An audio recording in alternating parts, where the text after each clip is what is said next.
Seven hells and all is well because, folks, Game of Thrones is back in spin-off form. Welcome to All Kings Considered. I'm Dan Casey, and today we're going to bring you the best roast that Westeros has to offer with a breakdown of all things House of the Dragon.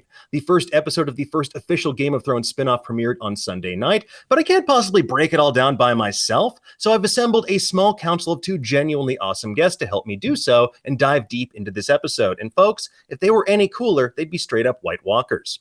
First, she's a writer, a podcaster, and a host you've seen on Nerdist, Sci-Fi, The Wrap, and so many other outlets. Her book, Marvel's Protectors of Wakanda, A History and Training Manual of the Dora Milaje, is available September 20th wherever fine books are sold. It's Karama Horne. Karama, how are you doing? I am well. How are you? Thanks for having me. Of course. I was so stoked to bring you on the show because I know that you have not read the books as well. So we're going to get into everyone's level of experience with Game of Thrones as well. Obviously, you've seen the show, but we're going to have fun with it. My first question for you is, if you had to name a Valyrian steel sword, what would it be? What would you call it? Everybody dies because that's all that happens in this series. And also, we know these are Daenerys's, ancestors, so we know that everybody's going to die. So that's I respect going in. I respect that. Much like a Valyrian steel sword, it's right to the point, incisive, very sharp. So that works for me. Also joining us today, we have Nerdist staff writer and our maester with the mostest, Michael Walsh. Mike, how you doing? How's it going, Dan? I'm great. I'm so happy you're here because you are a veritable repository of Game of Thrones lore. So my question for you before we get into it is The Winds of Winter actually coming out, or is this an elaborate prank like a psyop by George R.R. Martin? Oh, good. Started with the Winds of Winter question because you chose violence. You chose violence. Yes, much like the show, I chose violence. Yeah, well, since we're never going to get that book, I don't think I have to answer that question. That's fair. It'll come out the same time as the third book in the Kingkiller Chronicles, so it'll be a great day for fantasy fans all over the world that have been waiting for at least a decade plus. All right, with that out of the way, we're going to break down the episode in just a moment, but folks, I need to remind you, to do this, we have to spoil what happens in House of the Dragon, Episode 1. And likewise, we're going to do our absolute best to keep book spoilers to a minimum. We're going to give some context where appropriate, but we don't want to ruin anything coming down the pipeline for you. So, with that said, if you're worried about that sort of thing, if you haven't seen the episode yet, leave now before it's too late.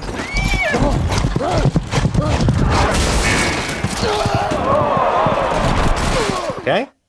All right, let's get into it, shall we?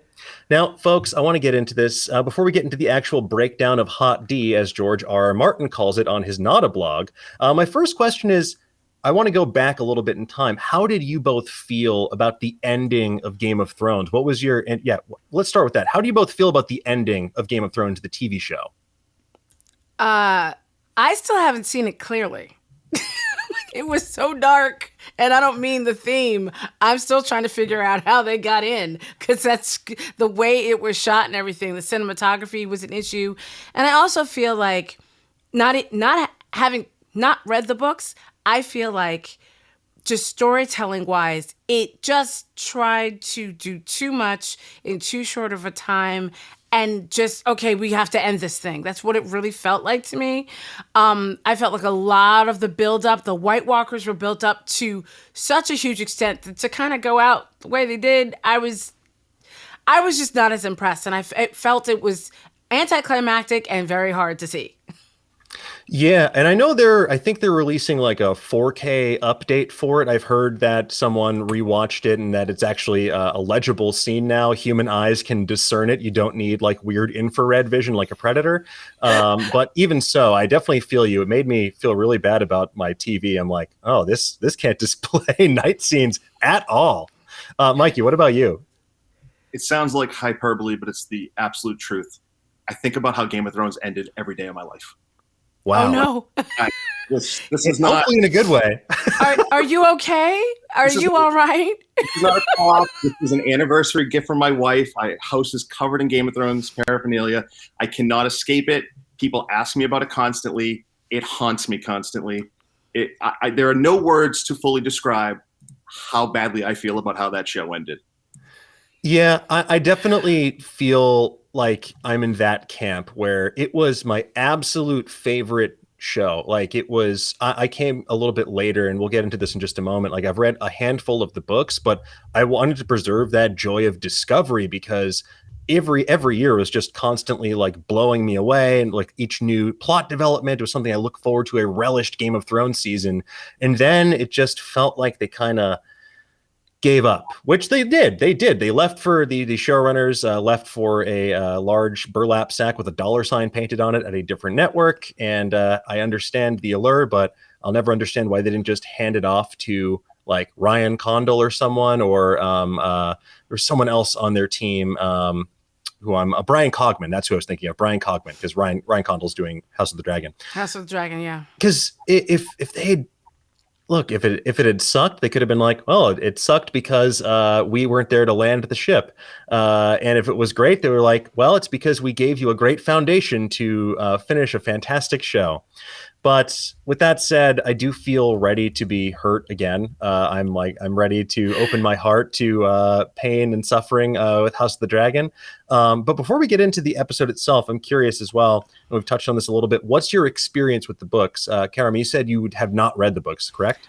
I have not read the books, and yes, I've had plenty of time to read them, but I just decided not to because I knew I was going to get into the series. Also, I have to read and watch a lot of stuff for what I do, and so I purposely decided not to read them and to experience both series as a spectator. So I've seen all of Game of Thrones. I just chose not to read the book. Then when everything is done, I probably will go back and read them. That's fair. Yeah, and this one, I had read, I think, the first two Game of Thrones novels, and I actually did read Fire and Blood to prepare for House of the Dragon, so it's an interesting experience being on the other side of that now, sort of knowing what they're alluding to when they drop in some names in there, and like even the opening scene where you see King Jaehaerys and all this stuff. But Mikey, as we've touched on with you, you are the our resident maester, the Grand Maester of Old Town. Yeah, if it's been written, I've read it. The only things I have not read are the preview chapters for the Winds of Winter, because I plan on spending eternity anticipating that book. So why tease myself even more? Yeah, it's at that point, I feel like it's just, you're going to open that page and it's just going to be like, your social security number has been stolen. It feels like a prank. I don't trust it. And also, if you're gonna read it eventually, why not just read it as one giant thing as opposed to here's one chapter you read 8 years ago now. So I feel you. All right, with that out of the way, let's get into House of the Dragon, episode 1. What were your overall thoughts on this episode? I thought it started off kind of weak. I thought the writing was a little spotty early on. Thought it picked up steam a little too graphic, even for a Game of Thrones spinoff. I just thought it was way too graphic. I thought Queen Emma's death was needlessly graphic. I thought the murders at the tourney were way too graphic. But overall, I thought it ended strongly. I did find myself missing Game of Thrones jumping around to different places. I know season 1 of the show was like that, but for most of Game of Thrones run, we were hopping all over the world. We were joining in different stories, and this was very, very focused. And I did find myself at the end being like, kind of wish I knew what was going on in other places. Yeah, I wonder if we're going to get more of that as the season progresses, because, with every year with Game of Thrones and now with House of the Dragon, the first episode's a lot of table setting, but all of our characters are kind of starting out in King's Landing. But I feel like we're going to see Driftmark with House Valerian. I feel like we're going to see Dragonstone. I feel like we're going to see some other aspects of Westeros, hopefully. Karama, what about you? What do you think of this first episode? I enjoyed it, and I have a similar response. I did think it started slow, and then I thought about it, and I said, you know what? The very first episode of Game of Thrones started slow too. I did overall liked how they were setting everything up. For somebody like me who has not read all the books, I was able to figure out, okay, this family is fractured. Everybody with blonde hair is very, very angry. And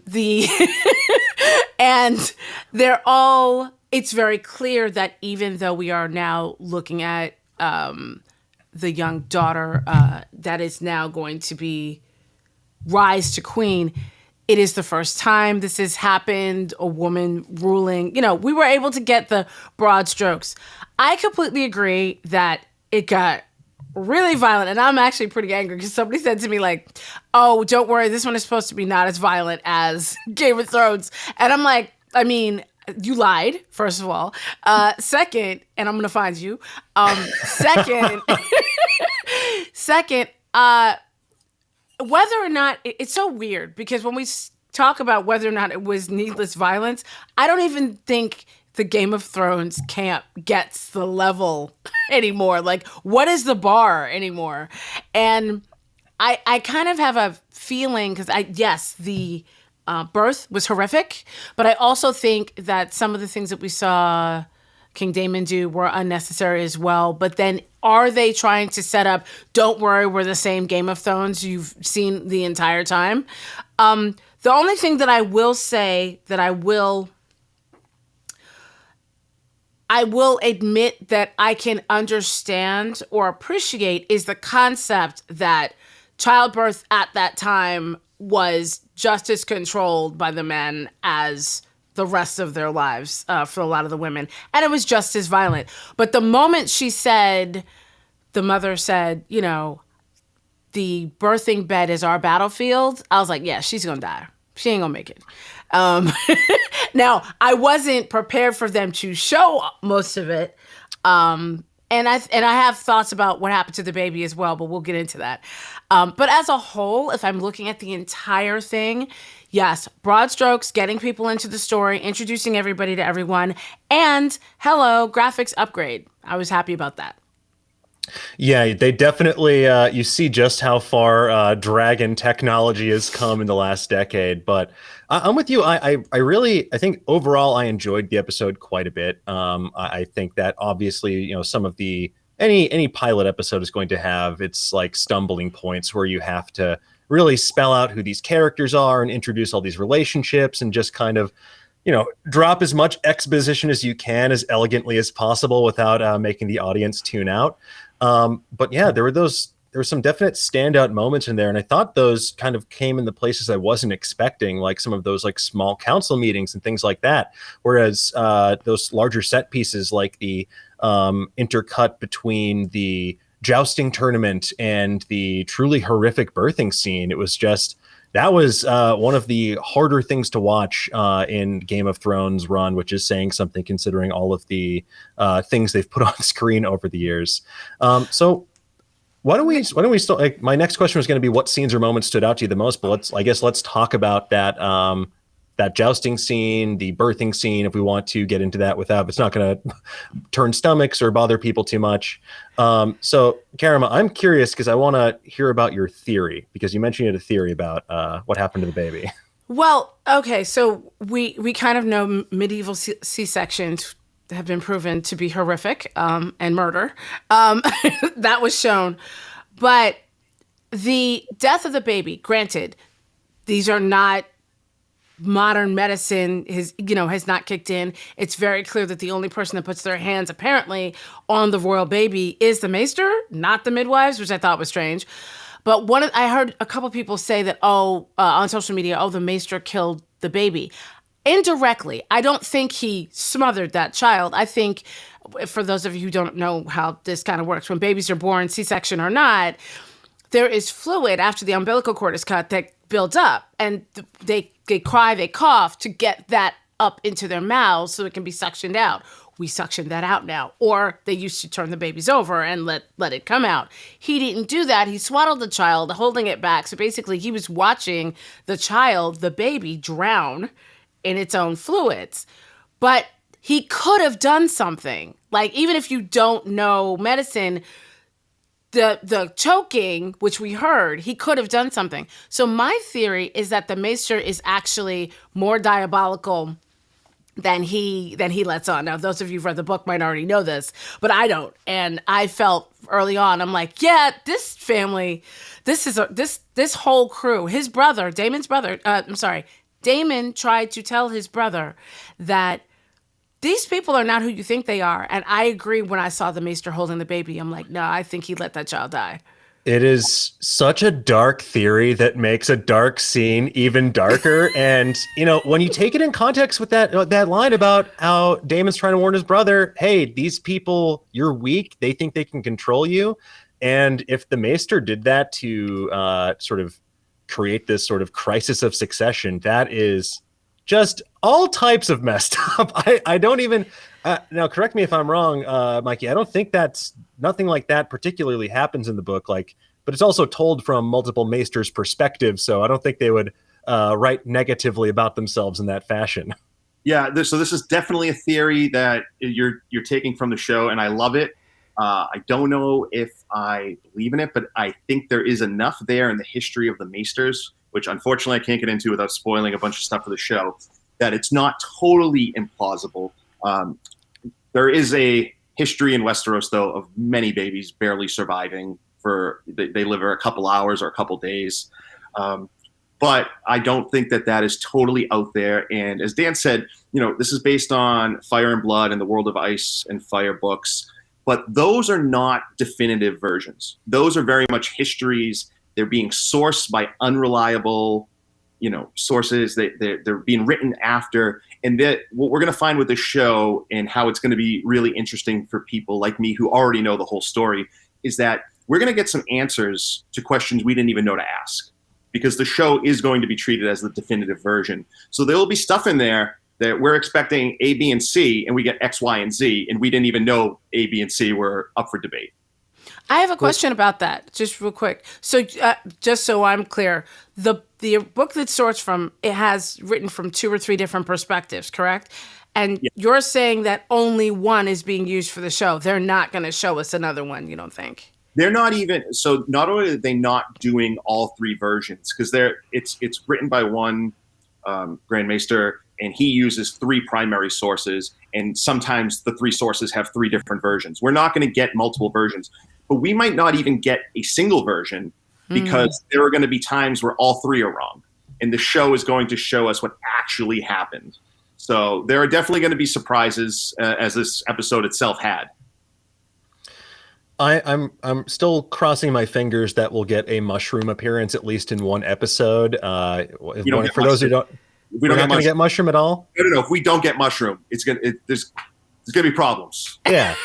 So for those who don't know, for those who don't know, Mushroom is the court jester who is one of the accounts that Fire and Blood is sourced from, and his is always the most salacious and kind of outlandish and the least reliable, but he was also there for a lot of it and had unfettered access to a lot of the Targaryen family that others did not. So in some cases, his weird, horny diary is the only thing that we have to go off of. And I just really want to see that character on the show. So HBO, I know you're watching. Please. I want to see what Mushroom got right, because I figure like 80, 90, even maybe 95% of what Mushroom says, the most outrageous stuff, is just him trying to sell books, whatever. Oh yeah.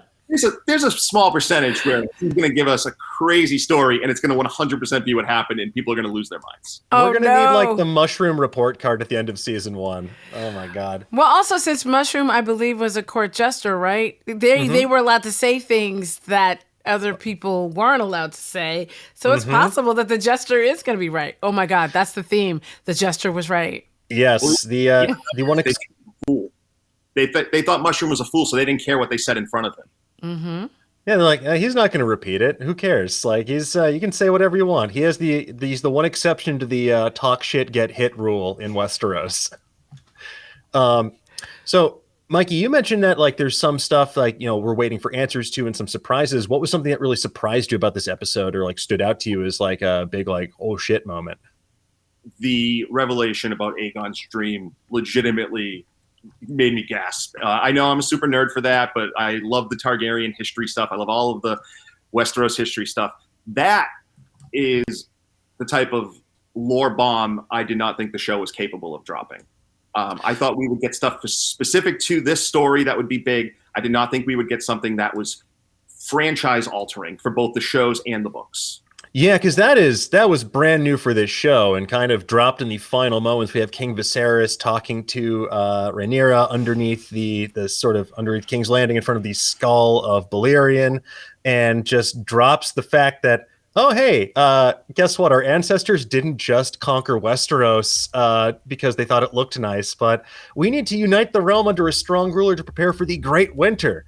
When they said the Song of Ice and Fire, I also similarly lost my mind because it has pretty crazy implications for all of the Targaryen family, and it explains to me why that a lot of that lore and knowledge would be lost by the time of Daenerys if we are heading towards civil war, because who's going to make sure that knowledge gets passed down if the family's tearing each other apart?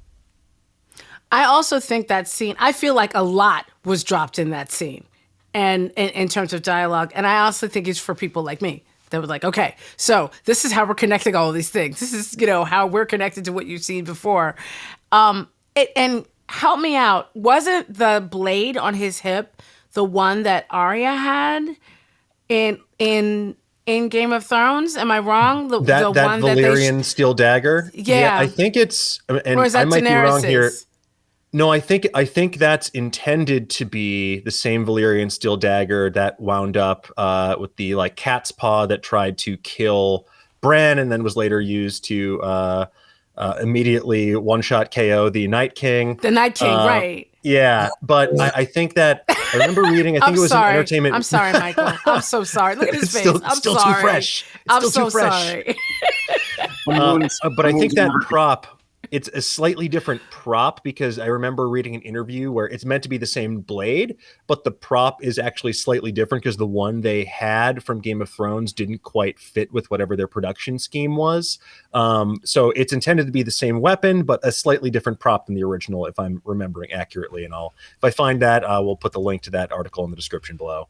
Awesome. I just thought that because there seemed to be so many things in that, close-ups very specifically in that scene that I'm like, oh, these are Easter eggs. I know they are. Oh, so many little Easter eggs and references. Well, let's talk about some of those as well, because there's a lot in there. Even like the opening where we see the previous king, King Jaehaerys, assembling the Great Council to decide who's going to inherit the line of succession for the realm. That's the first instance we sort of see of this big decision being made to overlook female heir. We have Princess Rhaenys, who became the queen who never was.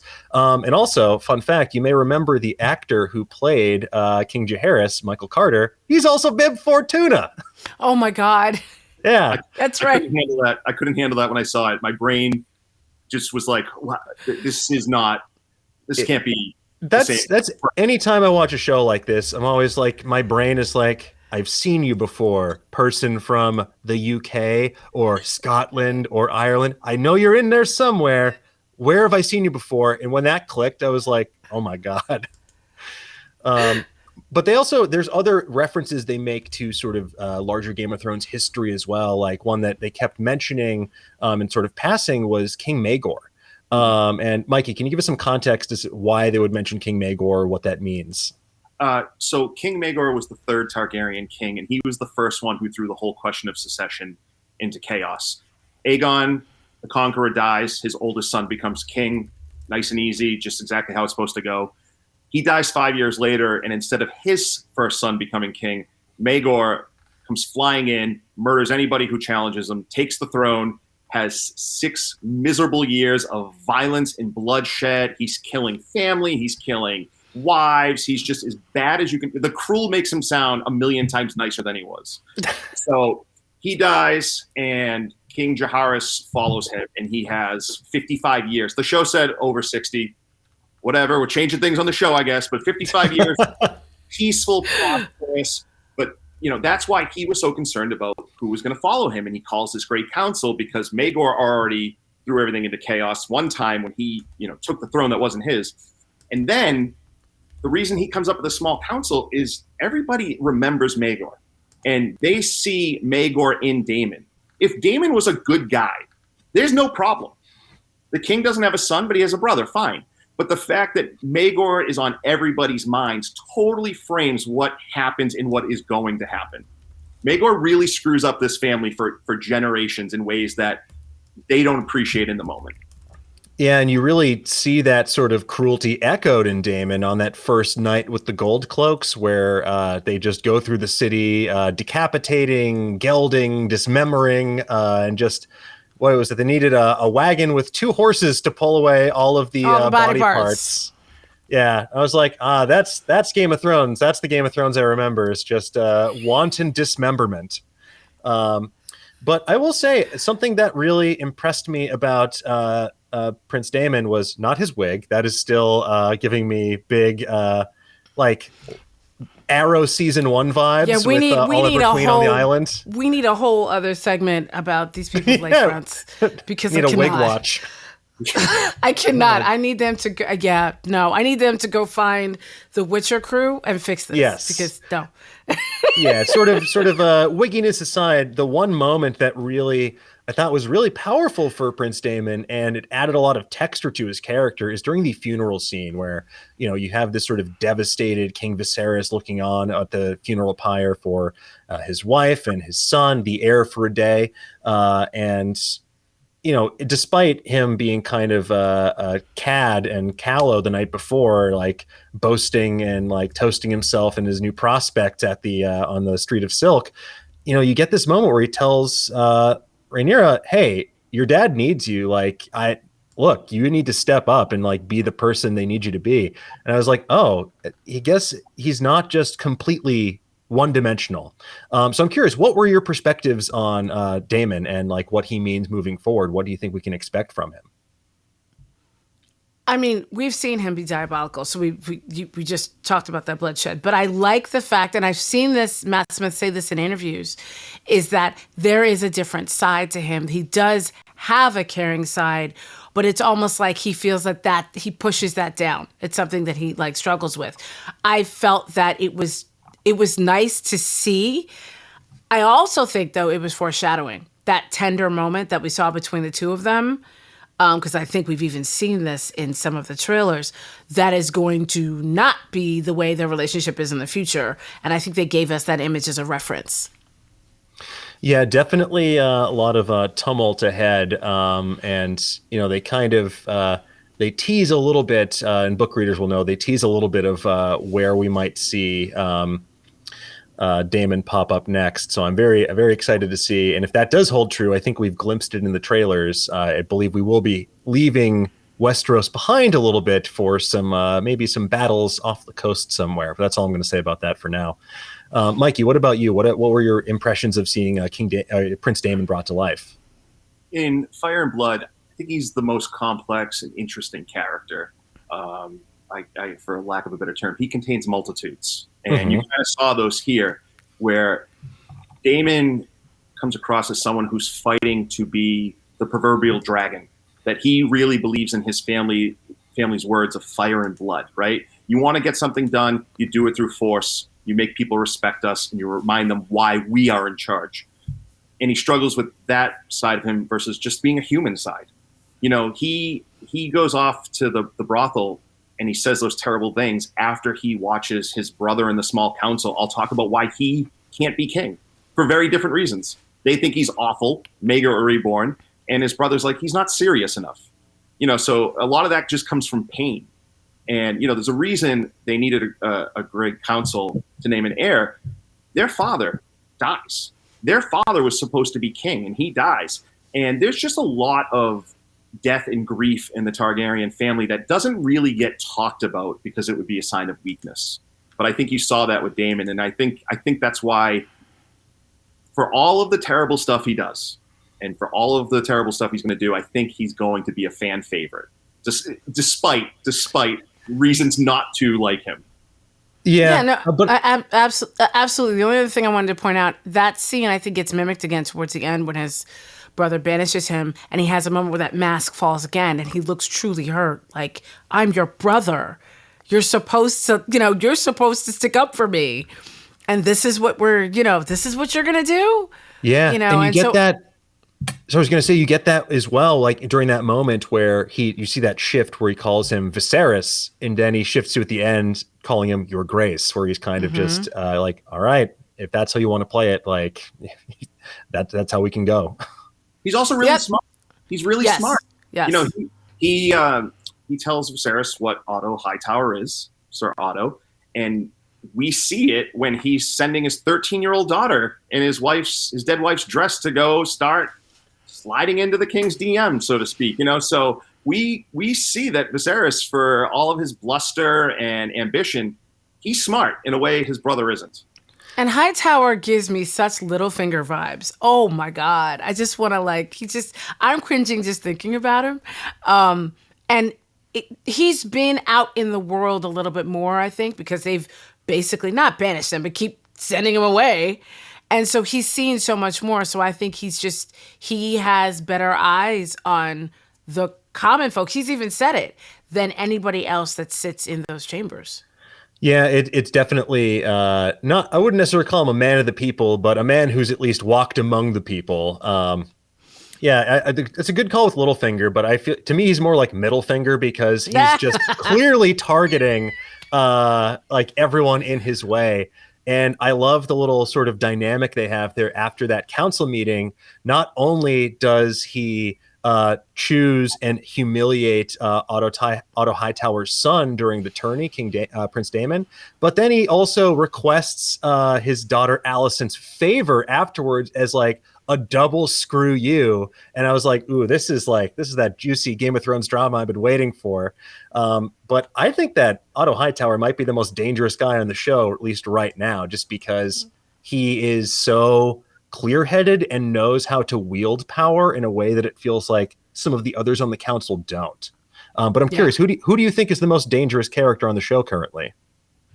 Oh, I agree with you. I think he is. I think Hightower is. It appears as if Dagon is, but like Michael just said, he's much smarter. And Dagon, I think, is easier to read, and I think he might be easier to topple.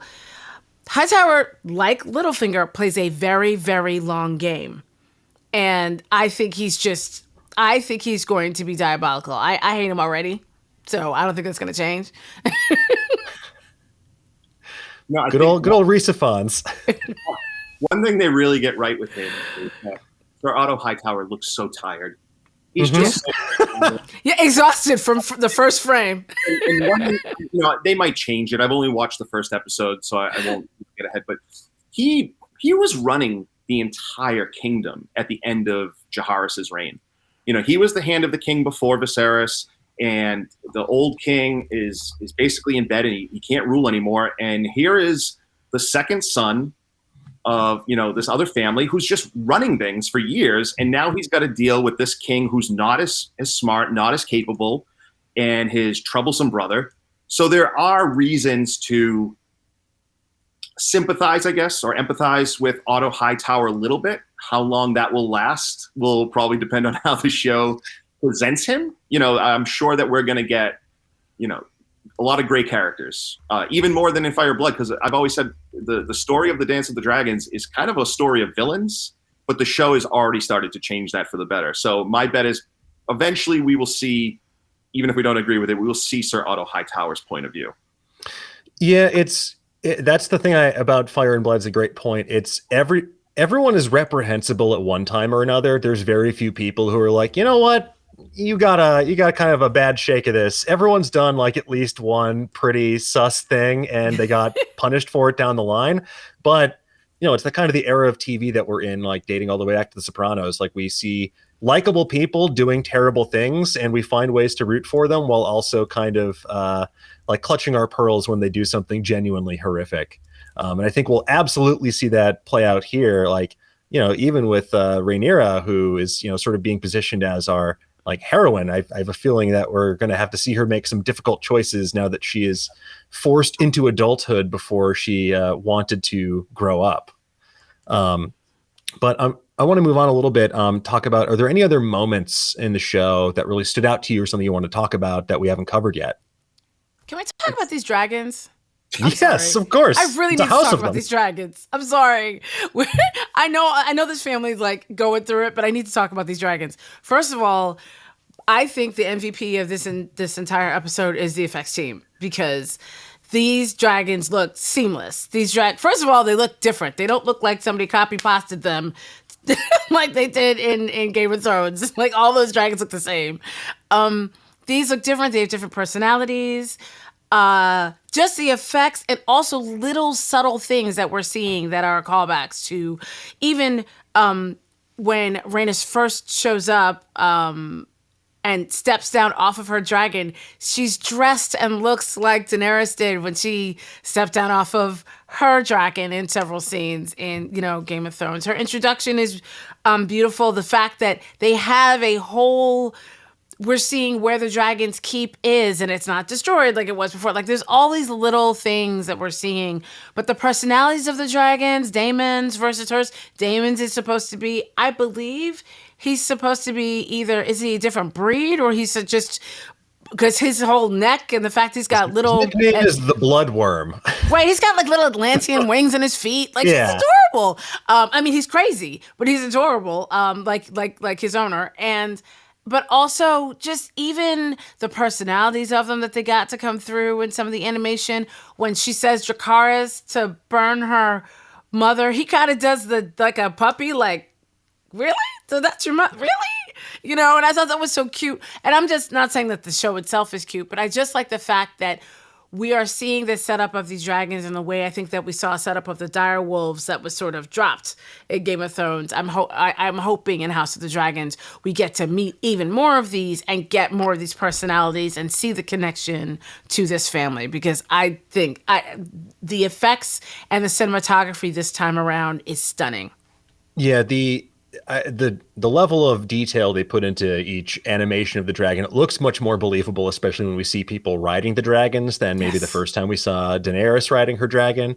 But I think that they did a really good job in differentiating them, and I think that they did that because they are so essential to this story in a way that the direwolves maybe weren't. Like the direwolves were cute, and it was like a nice piece of character development, and it worked well while they had them, but for practical purposes, they were like, it's too difficult to work with animals and spend this much money when the sort of the scope of Game of Thrones was so, like Mikey was saying earlier, jumping around different parts, all these different sets. Here, at least the action was mostly centered in King's Landing, and that's going to be the focal point, I think, for a lot of this. So you can kind of spend a little bit more time with some of these fantastical creatures. But Mikey, what about you? What do you think? Well, I don't really even care if the dragons look good or bad. I just, in my head, like, they're just the dragons. They look like what they look like. But I was really, really excited that they captured what Harrenhal looks like. Yeah. Harrenhal on Game of Thrones, it never made sense why people wanted this destroyed keep, right? Yes. The reason people want it, it's massive. It is massive. Even destroyed, it's impressive. And when it opened up on that, I was like, oh, yeah, this is already better. And then we saw the dragon pit in its full glory. I feel like House of the Dragon is already kind of getting the scope of the Targaryen rule correct in a way that Game of Thrones didn't even have to worry about because there weren't really Targaryens anymore. But, you're seeing what this dynasty built and what they did. And I know they didn't build Harrenhal, but it still conveys the size of the realm and these places and why they matter. My only issue with the episode, and I forget the MVP, the LVP. If you're going to go up to a Targaryen and you're going to ask her for her favor, I would not open with calling her the queen who never was. Just don't use it. Don't use it. You don't have to remind. She knows. He knows. That's a term you use behind her back. You don't go up to her and go, hey, you, they passed you over. But I like that little leaf thing. That little leaf thing. That'll be fun. But I think, go ahead. I was going to say, she even, like, you feel her disdain when she does it. She's like, yeah, here you go. Great. I'm having a blast today. And you feel her disdain for everything. She's over it the entire time, which was also awesome. And also, we can't talk about, like, design and set and scope without talking about the throne, which we are now seeing in... I get that it's not exactly like the book, because I think the book was more vertical in the images that I saw, but we get the fact that it had a lot more swords on it and a lot more, stealth to it. I know there is some type of lore where if the throne cuts you, you're not meant to sit on it, but I'm sorry, that's not an ergonomic piece of equipment. It's like that whole thing, every time he either sat on it, touched it, anybody who leaned on it, I'm thinking is going to get cut. But I did think it was very telling how I actually thought he might be poisoned by it or something when the cut on his back. Again, that council that's against him. But what did you think, Michael, being such a fan? What did you think of this throne, this new throne? I think it was a really, really smart way to. You can't just throw the old Iron Throne out. It's iconic and people know that it's from Game of Thrones. But like you said, in the books, the throne is really, really tall and it's ugly and it's asymmetrical and it just hangs over. Like, the place where the kings sit in King's Landing is on the show is very small. It's a grand hall in the books. So adding those extra swords as kind of a walk up to it was a nice way, I think, to incorporate that Aegon really did take thousands and thousands of swords. And this is supposed to be imposing. The throne itself, both the book and the ones on the show, there's a reason it can cut you. Aegon did not want that seat to be comfortable. He wanted the people who followed him on that throne to remember that this is a great responsibility and it's not easy and you should never be comfortable sitting here.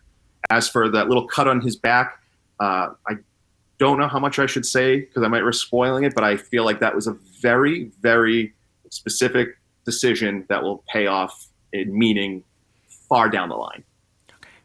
Yeah, hopefully whatever happens with him, it'll be less disgusting than when they removed the grayscale from Ser Jorah, which still haunts me to this day. One of the more horrifying medical scenes in Game of Thrones history. I actually thought that's what it might be. I was like, is this a precursor to the grayscale that we saw? But it sounds like it's not going to be. Well, we'll see. I mean, look, they did invoke specifically the doom of Valyria this episode, which is their old ancestral home, and they had to flee. And there's no one left there's no creature left alive who's seen it because the only one who had was Balerion, and his skull is now resting under the Red Keep. So definitely, or has the Red Keep been built at this point? Am I mistaken there? Yeah, yep. It's all completed under Maegor, who okay. He then threw a big party for everybody who built it. Classic Maegor. 3 days of debauchery, just food and everything you can want, and then he murdered all of them so that their secrets of the secret tunnels would die with them. In fact, and when he goes to build the dragon pit, he can't hire anybody because everyone's like, nope. Yeah. Nope. If you thought it was hard to... Go ahead. No, I was going to say, I thought in the opening scenes when she's flying in, I thought we flew past it, but I might be wrong about that. The dragon pit? No, not the dragon pit, the Red Keep. Yeah, she flew past that, yeah. Because I thought I saw like scaffolding or something outside what looked like the Red Keep. But again, this is just me speculating and I was just in awe of that entire scene. Yeah, it was a nice reminder about the size of King's Landing as well. Just seeing that, a good way to kind of reestablish. Although I do miss the opening of Game of Thrones where you'd see, where are we going to be on the map this week? Can we talk about this opening? Yeah. So Game of Thrones has, I think, unquestionably the greatest opening sequence in TV history. It's not only cool, it not only looks great, it's literally helpful to understanding the show. And going into it, I was like, well, there's no way they're going to reuse it, but I can't wait to see what they come up with. And then what they came up with was pass. Just pass. Here's the Targaryen sigil. We're just going to throw that on screen for a few seconds, and that we are done. And I just feel like that was the wrong approach. It was so disappointing that they didn't even attempt to make something cool. I wonder, think they did Oh, sorry. No, I was going to say, I wonder if they're going to have a longer intro next week, like they're just trying to get you into this because it's the pilot, because I feel like there's a bunch of shows out there where you don't see the full title sequence until like episode 2, but who knows. I agree, it was definitely underwhelming compared to what is inarguably a top 10 TV opening of all time. I was going to say, I honestly think it's the same thing. I agree. I think it's an anime opening where they have an anime premiere. They just get into the show, and then you actually hear the theme song at the very end. That beautiful Ramin Djawadi. By the way, I love the fact that he's still doing music for the show. All of his work is amazing. But that Ramin Djawadi song that's at the end, I think is going to be the actual open to the show. And then episode 2, we're going to see some amazing stop motion fire or something. Because I just don't think that a show this big that they would let go. But I do think that they did an anime opening, just jumped right into the story, and they're going to make you come back next week to see a real opening. See, now I want like an actual anime opening with like weird moments that you're like, this is going to happen later in the season. Who's that character? Why are they all Naruto running? I want the like House of the Dragon anime as well. Look, if Lord of the Rings can get one, where's House of the Dragons anime? I didn't even know I wanted it until this moment, but here we are. They're working on an animated spinoff, so maybe you'll get it. Oh, it's true. There's a couple animated spinoffs in there, but just like, look, HBO, please, just consider anime. Just consider it for a little bit. That's all I ask. It's Dragon Ball. It's right there. They have those little marbles they put in the small council meeting to establish quorum. It's right there. It all works. The little marbles were cool, right? That was I was like, oh, this feels official. This is new. What happens if one of them takes it out? Does the whole meeting stop? The table collapses. Oh. Yeah, they go through more tables that way, and that's why the realm's finances are in such shambles, because Daemon could not keep the numbers straight. You know what? And it was too much, because those marbles just kept reminding me of Westworld, and I'm like, this is somebody's brain, and I can't. That's because this takes place in a subworld of Westworld, as we'll see next season. Called Dragon World on that show. Yes, it's called Dragon World. Yes, much better than House World. All right, folks. Any last thoughts on the House of the Dragon premiere before we wind things down? I'm excited to see where it goes. I need Rennis or whoever is working on Rennis's children's front lace wigs to take a class, because I can't look at another week of these children like this. A lot of these wigs were problematic. I need, the costumes, the cinematography, everything's amazing. Come on, y'all, get it together. So I'm looking forward to better wigs, more dragons.